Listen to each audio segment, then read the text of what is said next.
हर साल भारत में 10 से 12 लाख छात्र यूपीएससी की तैयारी करते हैं। किताबें खरीदी जाती हैं, कोचिंग ज्वाइन की जाती है, परिवार की सालों की कमाई दांव पर लगती है और एक सपना पाला जाता है आईएएस बनने का। लेकिन क्या कभी आपने रुक कर ये सोचा है, इतने लोग ये एग्जाम देते ही क्यों हैं? क्या ये वाकई देश के लिए बेस्ट अफसर चुनता है, या फिर ये एक ऐसा सपना है जो सालों से बेचा जा रहा है बिना ठोस नतीजों के? हमारे आसपास हर गली, हर शहर, हर कॉलेज में कोई ना कोई ऐसा जरूर मिलेगा जो 5 साल से तैयारी कर रहा है। किसी ने 3 बार इंटरव्यू क्लियर किया लेकिन अब भी नौकरी की तलाश में है। तो सवाल उठता है, क्या ये सिस्टम सही है?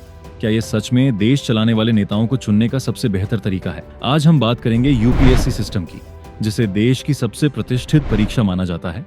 लेकिन सवाल ये है, क्या ये परीक्षा सच में देश के लिए बेस्ट अफसर चुनती है, या फिर ये एक ऐसी दौड़ बन चुकी है जिसमें टैलेंट नहीं बल्कि परसिस्टेंस और प्रिविलेज जीतता है? यूपीएससी यानी यूनियन पब्लिक सर्विस कमीशन एक ऐसा बोर्ड जो देश के लिए आईएएस, आईपीएस, आईएफएस जैसे अफसर चुनता है। यूपीएससी की शुरुआत हुई थी 1 अक्टूबर 1926 को, लेकिन इसे संवैधानिक दर्जा 1950 में मिला। उस वक्त मकसद था एक निष्पक्ष, पारदर्शी और मेरिट आधारित परीक्षा के जरिए देश के सबसे काबिल अधिकारी चुनना। लेकिन ये सिस्टम ब्रिटिश राज की देन है। ब्रिटिशर्स को ऐसे अफसर चाहिए थे जो हुक्म माने, नीतियां लागू करें लेकिन सवाल न करें।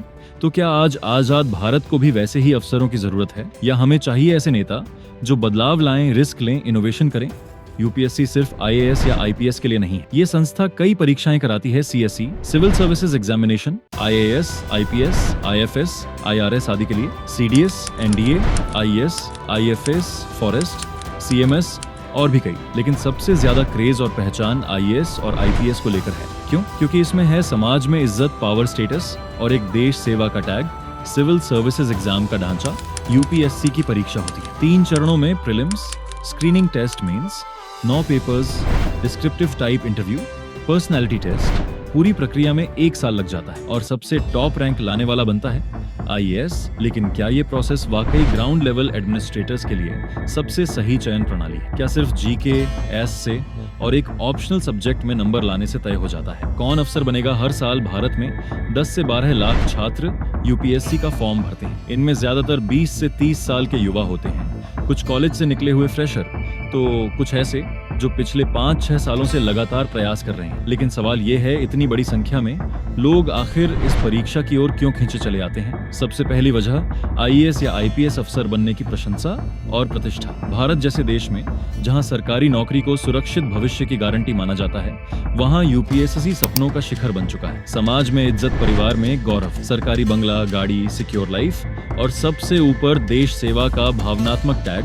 एक यूपीएससी क्लियर करने वाला युवा सिर्फ अफसर नहीं बनता, वो एक रोल मॉडल बन जाता है। अब आते हैं उस इंडस्ट्री पर जो इस सपने को कैश कर रही है, कोचिंग इंडस्ट्री। दिल्ली का मुखर्जी नगर, राजेंद्र नगर, जयपुर का गोपालपुरा, पटना का बोरिंग रोड, अब इन्हें लोग कहते हैं आईएएस की फैक्ट्री। यहाँ हर साल लाखों छात्र आते हैं, महंगी कोचिंग ज्वाइन करते हैं, पीजीज में रहते हैं, मॉक टेस्ट्स देते हैं और अपनी जिंदगी इस रेस में झोंक देते हैं। और इस पूरी इंडस्ट्री की वैल्यू 5000 करोड़ रुपए से ज्यादा। हर साल हजारों युवाओं को ये सपना बेचा जाता है, आप भी अफसर बन सकते हैं। लेकिन क्या हर कोई बनता है अफसर? सच जानिए, 10 लाख फॉर्म भरे जाते हैं, 5 से 6 लाख छात्र प्रीलिम्स देते हैं, 10 से 12 हजार मेंस तक पहुंचते हैं और अंत में सिलेक्शन होता है सिर्फ 700 से 800 लोगों का।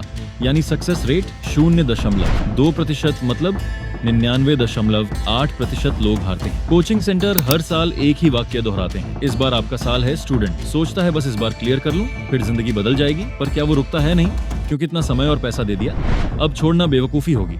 और ऐसे में कई छात्र अपने गोल्डन ईयर्स 5 से 7 साल तक सिर्फ एक ही एग्जाम की तैयारी में खर्च कर देते हैं। अब देखिए कोचिंग का एवरेज खर्चा, जीएस फाउंडेशन कोर्स 1 से 2 लाख रुपए, ऑप्शनल सब्जेक्ट 50,000 से 80,000 रुपए, test series, essay classes, ethics, interview prep, extra total 3 से 5 लाख रुपए प्रति साल। रहने का खर्चा अलग। हर कोचिंग कहती है हम ही आईएएस बना सकते हैं। फिर एड्स में क्या दिखता है? एयर 1 का बड़ा पोस्टर, हमारे बच्चे ने गांव से निकलकर यूपीएससी टॉप किया, टॉपर्स सीक्रेट स्ट्रेटजी ओनली, 6 घंटे स्टडी स्की। आइए, लेकिन हकीकत क्या है? बहुत से टॉपर्स कभी उस कोचिंग में पढ़े ही नहीं होते, सिर्फ नाम जोड़ दिया गया होता है, एक डमी टॉपर्स मॉडल।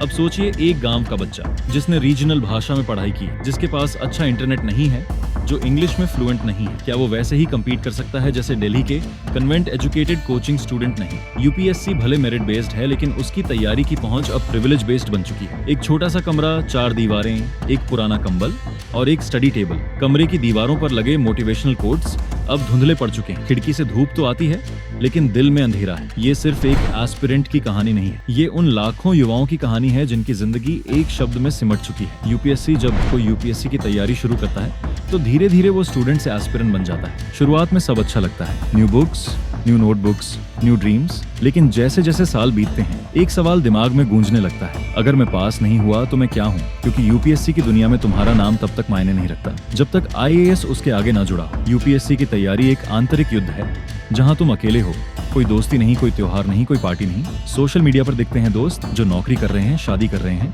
विदेश जा रहे हैं, और तुम वहीं किताबों में खोए हो। धीरे धीरे इंसान अपने आप से कटने लगता है, फोन कम बजता है, बातों में सिर्फ सिलेबस रह जाता है और जीवन से कनेक्शन टूटने लगता है। हर बार जब प्रीलिम्स का रिजल्ट आता है और नाम नहीं होता तो सिर्फ एक परीक्षा में असफलता नहीं मिलती, बल्कि इंसान अपने वजूद पर शक करने लगता है। वो सोचता है शायद मुझ में कुछ कमी है, शायद मैं जितना समझदार था उतना नहीं हूँ, शायद मैं किसी लायक नहीं। ये सोच धीरे धीरे इंसान के आत्मसम्मान को खा जाती है। एक रिपोर्ट के अनुसार यूपीएससी एस्पिरेंट्स में डिप्रेशन, एंग्जाइटी और स्लीप डिसऑर्डर्स बेहद आम है। नींद नहीं आती, किसी से बात करने का मन नहीं करता, हर दिन बस किताब देखकर घबराहट होती है और मन में एक ही डर, इस बार भी नहीं हुआ तो क्या होगा। ये सब सिर्फ शब्द नहीं, ये हकीकत है जो हजारों एस्पिरेंट्स रोज जीते हैं। एक समय आता है जब रिश्तेदार पूछना बंद कर देते हैं क्या हुआ रिजल्ट का, क्योंकि उन्हें भी जवाब मालूम होता है, शादी की उम्र निकल जाती है। बचपन के दोस्त अब बैंक में मैनेजर हैं या अमेरिका में, और आप अभी भी मॉडर्न हिस्ट्री बाय बाइपिन चंद्रा के पन्ने पलट रहे होते हैं। ऐसे में एस्पिरेंट खुद से भी कट जाता है और समाज से भी। यूपीएससी के नाम पर हर साल आत्महत्या की कई खबरें आती हैं। कभी पीजी कमरे में फंदे से लटका मिला,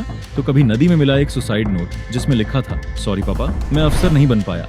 कोई पूछता ही नहीं कि क्या इस सिस्टम ने उस बच्चे को इंसान से मशीन बना दिया था। क्या वो सच में फेल हुआ था, या हम सब, उसका सिस्टम, उसका समाज फेल हो गया। हर कोई आईएएस नहीं बन सकता, और जरूरी भी नहीं। इस देश को doctors, engineers, teachers, artist, entrepreneurs की भी उतनी ही जरूरत है। लेकिन हमारा समाज सिर्फ एक ही चीज को सम्मान देता है, सरकारी पद। अगर कोई लड़का या लड़की 5 साल पढ़ाई करके यूपीएससी में सफल नहीं हुआ तो वो नाकाम नहीं है, बल्कि उसने संघर्ष किया, कोशिश की और जिंदा रहा। ये अपने आप में एक जीत है।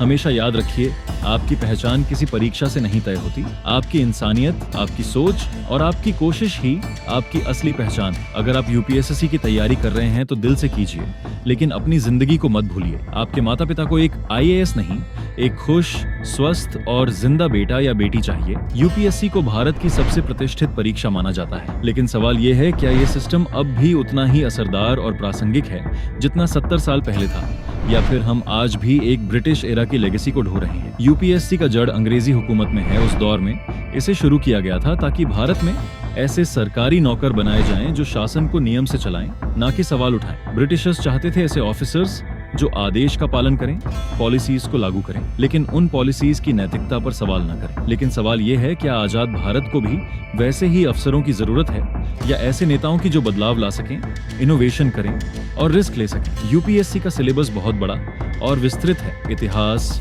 भूगोल, विज्ञान, पर्यावरण, राजनीति, अर्थशास्त्र और ऐसे एथिक्स ऑप्शनल सब्जेक्ट्स। लेकिन इस पूरी परीक्षा में क्रिएटिविटी, कोलैबोरेशन, कम्युनिकेशन जैसी मॉडर्न स्किल्स की कितनी टेस्टिंग होती है। क्या कोई अफसर बनने के लिए जरूरी है कि वो बताए कि 1909 का इंडियन काउंसिल्स एक्ट में क्या बदलाव हुआ था, या जरूरी ये है कि वो ग्राउंड लेवल प्रॉब्लम्स को सॉल्व कर सके, इनोवेटिव सॉल्यूशंस दे सके। यानी सवाल ये है, हम मेमोराइज करने वालों को चुन रहे हैं या प्रॉब्लम सॉल्वर्स को। दुनिया 2025 में artificial intelligence, climate change, cyber security, urban governance जैसी समस्याओं से जूझ रही है, लेकिन यूपीएससी का सिलेबस अब भी 1990 के दशक जैसा ही दिखता है। एथिक्स में अब भी वही फिलोसॉफिकल थिंकर्स पढ़ाए जाते हैं, जबकि अफसर को आज करप्शन, डेटा प्राइवेसी और जेंडर सेंसिटिविटी जैसे मुद्दों पर काम करना है। इसका मतलब यूपीएससी एक ऐसा एग्जाम है जो आज भी पास्ट सेंट्रिक है, जबकि हमारा देश फ्यूचर सेंट्रिक सॉल्यूशंस मांग रहा है। यूपीएससी सिस्टम में एक बार अफसर बन गए तो फिर परफॉर्मेंस को मॉनिटर करने की प्रणाली लगभग गायब है। कोई एनुअल अप्रेजल सिस्टम नहीं, कोई आउटपुट बेस्ड इंसेंटिव नहीं,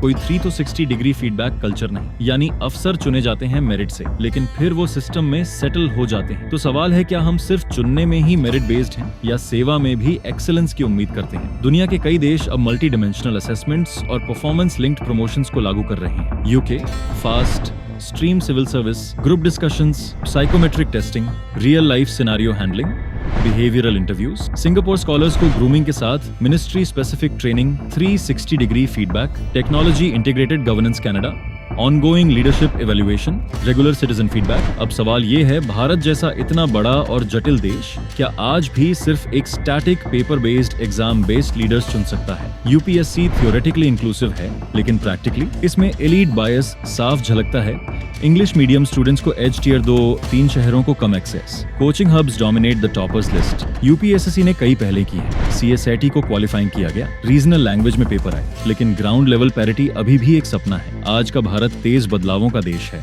startups, digital India, UPI, Chandrayaan, लेकिन अफसरशाही अब भी फाइल नोटिंग और अप्रूवल चक्कर में अटकी है। कई आईएएस ऑफिसर खुद कहते हैं सिस्टम इतना रिगिड है कि कुछ नया करना भी मुश्किल है। तो सवाल ये है, क्या सिस्टम ऐसा है कि कोई पैशनेट ऑफिसर भी एवरेज बन जाता है? यूपीएससी एक जरूरी संस्था है, लेकिन क्या अब वक्त नहीं आ गया है कि हम सिर्फ सबसे ज्ञानी नहीं बल्कि सबसे योग्य नेता चुने? ऐसा सिस्टम जो सिर्फ लिखित ज्ञान नहीं, एम्पैथी, अडेप्टेबिलिटी, टेक्नोलॉजी और गवर्नेंस में भी व्यक्ति को परखे। जब कोई युवक या युवती यूपीएससी क्लियर करता है तो वो रातों रात नेशनल हीरो बन जाता है। Viral interviews, coaching ads, YouTube पर लाखों व्यूज। हम देखते हैं, फार्मर का बेटा क्रैक किया यूपीएससी, काम किया चाय की दुकान में, बना आईएएस, 5 बार फेल हुआ फिर भी बन गया। इंस्पिरेशनल? बिल्कुल, लेकिन क्या ये पूरी सच्चाई है? शायद नहीं। सक्सेस के उस 1 मिनट के रील के पीछे छुपी होती है सालों की तन्हाई, असफलता, एंजाइटी और फैमिली प्रेशर। आईएएस टीना दाबी ने एक इंटरव्यू में कहा था, यूपीएससी ने मुझे बहुत कुछ दिया लेकिन बहुत कुछ छीन भी लिया। यूपीएससी टॉप करने वालों की जिंदगी भी परियों की कहानी नहीं होती। उन्हें भी उसी सिस्टम से लड़ना पड़ता है जो रिजिड है, स्लो है और बहुत बार इनह्यूमन भी। सोचिए, आपने 5 साल यूपीएससी की तैयारी की, आईएएस बने और आपकी पहली पोस्टिंग होती है किसी नक्सल प्रभावित जिले में या किसी बाढ़ग्रस्त संसाधनहीन गांव में। फाइलें महीनों अटकती हैं, नेट्स इंटरफेयर करते हैं, स्टाफ करप्ट होता है और ऊपर से जनता की उम्मीदें आसमान छूती हैं। आईएएस का जो सपना था वो तब हकीकत बनता है जब आप महसूस करते हैं कि आप सिर्फ पद पर अफसर हैं, पर अधिकारों में बहुत बार बांध दिए जाते हैं। यूपीएससी का मूल उद्देश्य था देश को ऐसे लीडर देना जो नैतिक हों, समझदार हों और समाज के लिए कार्य करें। लेकिन आज सवाल ये है, क्या वो अफसर सिस्टम को चला रहे हैं या सिस्टम उन्हें चला रहा है? कई जिलों में डीएम का ट्रांसफर सिर्फ इसलिए हो जाता है क्योंकि उन्होंने नेता के कार्यक्रम में देरी कर दी थी। एक ईमानदार अफसर को भ्रष्टाचार के खिलाफ खड़ा होना चाहिए, लेकिन जब सिस्टम ही उन्हें गिराने पर तुला हो तो वो भी सेफ गेम खेलने लगते हैं। इंडिया में डिस्ट्रिक्ट कलेक्टर या एसपी को हीरो जैसा दिखाया जाता है, लेकिन भारत की ज्यादातर समस्याएं एग्जीक्यूशन और अकाउंटेबिलिटी के अभाव से आती हैं। पॉलिसीज ऊपर से बनती हैं, इम्प्लीमेंटेशन ग्राउंड स्टाफ करता है और बीच में फंसे होते हैं वो अफसर जिनके पास न तो पर्याप्त स्वायत्तता होती है और न ही वास्तविक समय में सार्वजनिक प्रतिक्रिया। यूपीएससी परीक्षा एक संस्था है जो भारत के युवाओं को एक सपना देती है, लेकिन आज ये सिर्फ परीक्षा नहीं, एक संस्कार, एक सिस्टम और एक साइकोलॉजिकल इकोसिस्टम बन चुकी है।